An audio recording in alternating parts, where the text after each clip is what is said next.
Student, তোমাদের সবাইকে tutorial study চ্যানেলে স্বাগত জানাই। তো আজকে শুরু হবে ম্যাথের অপেক্ষক প্রশ্নমালা 2C বহু বিকল্প উত্তরধর্মী অঙ্কগুলো। বেশ চলো, প্রথম অঙ্কটা কি বলেছে। মনে করো সব বাস্তব সেটের সংখ্যার সেট আর এবং এফ সাজ দ্যাট আর হচ্ছে আর অপেক্ষকটি F X equal to X square দ্বারা সংজ্ঞাত, তাহলে এফ ইনভার্স 32 ইকুয়াল টু এখানে কোনটা হবে। বেশ চলো অঙ্কটা শুরু করা যাক। এফ এক্স কী বলে দিয়েছে সেটা টুকে নাও। এফ এক্স বলে দিয়েছে 2x স্কোয়ার, তাই তো। এফ এক্স বলে দিয়েছে 2x স্কোয়ার। বেশ চলো, এফ এক্স হচ্ছে 2x স্কোয়ার, ঠিক আছে। এফ এক্স হচ্ছে 2x, F X equal to 2x square. আর কী বলে দিয়েছে না, এফ ইনভার্স হচ্ছে 32। তাহলে অ্যান্সারটা কত হবে। বেশ চলো, তা প্রথমে F X equal to X square দিয়েছে, তাই তো। F X equal to 2x square, এটা 1 নম্বর অঙ্ক। বেশ ঠিক আছে, 2x স্কোয়ার। তো এখান থেকে কী করা যেতে পারে, এখানে এক্সের জায়গায় এখানে 32 বলেছি, তো এখানে তাহলে 16 দুগুণে 32 হচ্ছে, ঠিক আছে। তো 16 তো এখানে লেখা যেতে পারে না, কারণ এক্স স্কোয়ার আছে। তাহলে এখানে লিখতে পারি আমরা কীভাবে না, এখানে 4 দিতে পারি, 4 স্কোয়ার। তাহলে এখানে এফ যদি 4 বসে তাহলে অঙ্কটা হবে। তো প্লাস মাইনাস আমি 4 বসালাম, ওকে। এক্সের জায়গায় প্লাস মাইনাস 4 বসালাম, তাহলে এবার দেখো হবে 2 ইন্টু, তাহলে এখানেও তাহলে এটা এক্সের জায়গায় যেতে বসিয়েছি প্লাস মাইনাস 4, তাহলে প্লাস মাইনাস 4 এর স্কোয়ার হবে এবার এখানে। তাহলে এবার F, plus minus 4 equal to, এবার তাহলে কত হবে, এটা 32 হবে।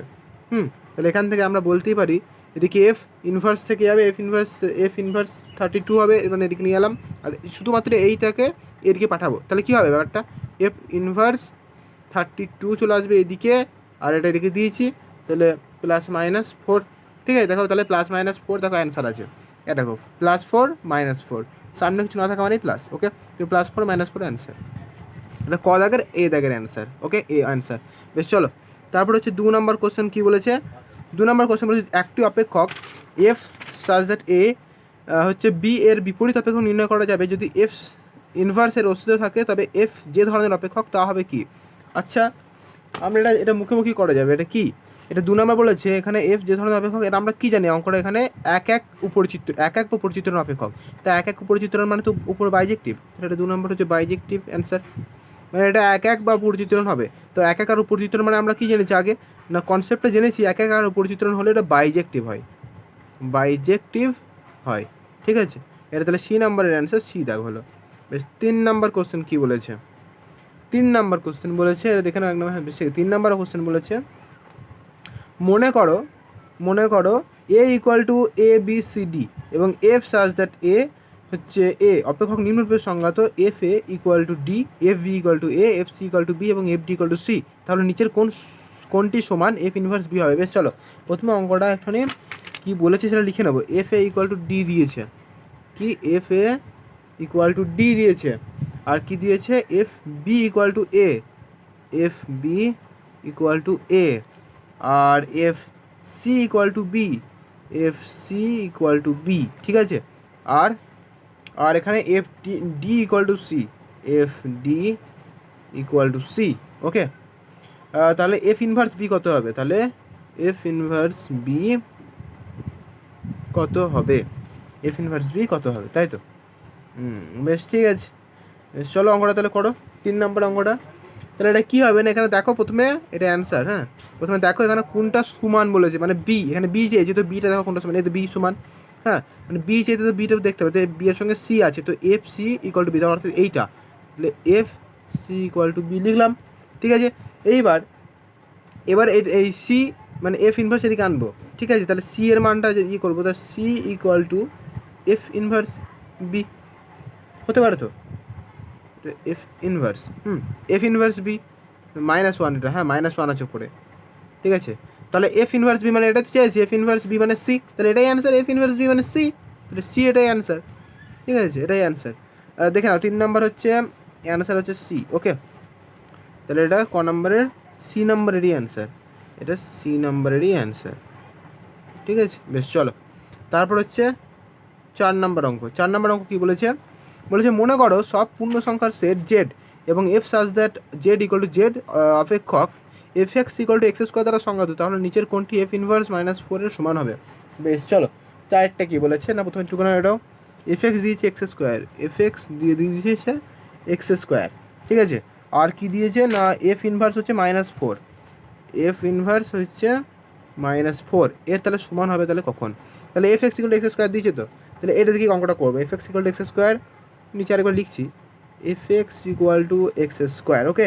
তাহলে এফ এক্স তাহলে এখানে কী হবে, এফ এক্স আমি এখানে কী বসাতে পারি, যেটা এখানে 4 হতে পারে, মানে এখানে -4 চেয়েছে তাই না, তাহলে কী কিরম বসাতে হবে, যেটা -4 সমান হবে, এখানে +-2 বসাতে পারি আমি, +-2, তবেই এটা +-2 এর স্কোয়ার হবে, ঠিক আছে। তারপর কী হবে না এফ +-2 ইকুয়াল টু 4, তাহলে এফ এবার ইনভার্স ইকুয়াল টু, এটাকে কী হতে পারে, এফ ইনভার্স 4, আমি 4টার ভিতরে ঢুকে গেলাম, এফ ইনভার্স 4 দিলে +-2 চলে আসবে এদিকে, তাই তো। এফ ইনভার্স 4 হলে এটা +-2 এদিকে চলে আসবে, তো তাহলে +-2 তাহলে হচ্ছে, তাহলে এখানে তোমার কী বলেছে সমান হচ্ছে না তো, এটা তো এফ ইনভার্সের মানে +-2 বেরিয়ে যাচ্ছে, তাহলে অতএব এখানে লিখবো যে এফ ইনভার্স -4 এটা ফাই, অর্থাৎ এর কোনো মান সমান হবে না, কোনো মান কোনটি এর কোনো এখানে কোনোটাই হবে না, এটা ফাই হবে, অর্থাৎ 4-এর ডি নাম্বার অ্যান্সার ফাই, 4-এর ডি নাম্বার অ্যান্সার, তো এটা ফাই হবে, ডি অ্যান্সার, ওকে। বেশ 5 নাম্বার এখানে সেরে দিই। 5-এরটা কী বলেছে না, যদি এফ, এটা হচ্ছে মুখোমুখি বলে দিচ্ছি, এটা লেখার কিছু নেই, যদি এফ সাজ দ্যাট এ থেকে বি চিত্রণের বিপরীত F inverse such that B হচ্ছে এ এর অস্তিত্ব থাকে, তবে এফ যে ধরনের চিত্রণ হবে তা হলো কি এখানে আমরা জানি যদি এফ চিত্রণে যদি বিপরীত এফ ইনভার্স বি যদি চিত্রণ হয়, তাহলে যে চিত্রণ হবে সেটা এক উপর চিত্রণ, অর্থাৎ 5-এর এ, তাহলে এখানে 5-এরটা এ হলো, তাহলে কি এক উপর চিত্রণ, ঠিক আছে, এক উপরি চিত্রণ, ওকে।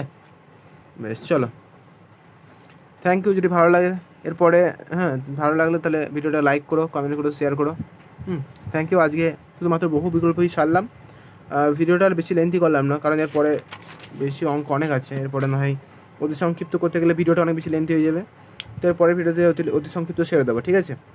বেশ, থ্যাংক ইউ।